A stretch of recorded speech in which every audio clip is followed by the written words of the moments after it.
3 साल पहले जब गलवान में चीन ने बुज़दिली भरा हमला किया था, तब उसने सोचा नहीं था कि भारत इसका बदला उससे कितने बरसों तक लेता रहेगा, जंग के मैदान में भी और कारोबारी समझौतों के मामले में भी।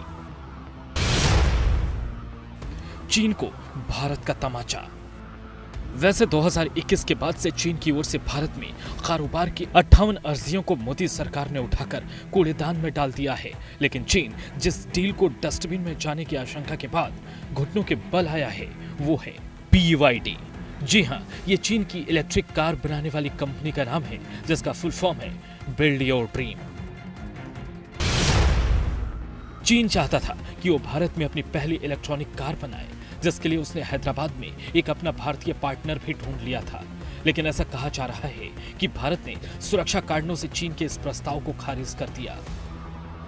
चीन के होश तब और ठिकाने आए जब ये खबर आई कि भारत अमेरिकी कंपनी टेस्ला के साथ इलेक्ट्रिक कार बनाने की करार करने वाला है।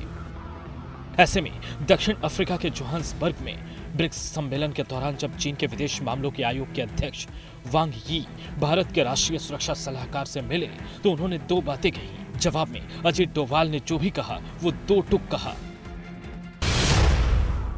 वांग यी ने कहा, चीन और भारत एक दूसरे का साथ देना चाहते हैं या एक दूसरे को थकाना चाहते हैं, ये उनके विकास और दुनिया में उनके प्रभाव पर असर डालेगा। जवाब में डोभाल ने कहा, 2020 के बाद से LAC पर हालात ने न केवल रणनीतिक विश्वास बल्कि संबंधों के सार्वजनिक और राजनीतिक आधार को भी कमजोर किया है। वांग यी ने कहा, ऐसी नीतियां बनाई जाएं जिनसे दोनों देशों के बीच रणनीतिक विश्वास और सहयोग बढ़े। डोभाल ने कहा, सरहद पर पूर्ण शांति और स्थिरता बहाल हो, तभी दोनों देशों के बीच रिश्ते सामान्य होंगे। दरअसल चीन ये चाहता है कि सीमा पर वो चाहे जितनी भी शैतानियां करता रहे, लेकिन उसका असर भारत के साथ कारोबार पर ना पड़े। लेकिन भारत का रुख साफ है कि ऐसे में कारोबार संभव नहीं और मौजूदा हालात के लिए चीन खुद जिम्मेदार है।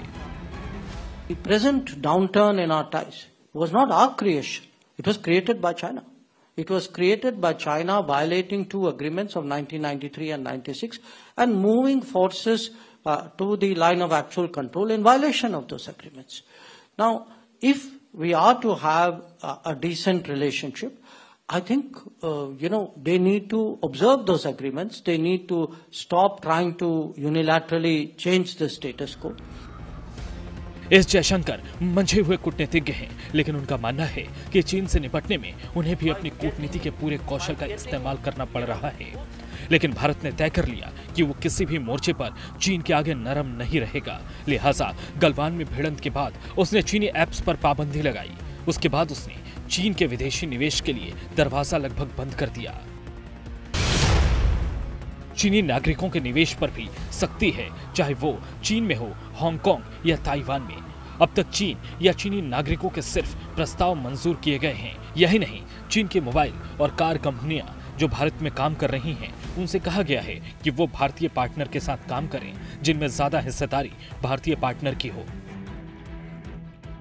ऐसी ही सख्तियों से चीन बिलबिला रहा है, लेकिन ये वो भारत है जो हर मोर्चे पर निपटना जानता है और उसे चीन के निवेश की जरूरत नहीं, क्योंकि दुनिया यहां निवेश करने के लिए कतार में खड़ी है।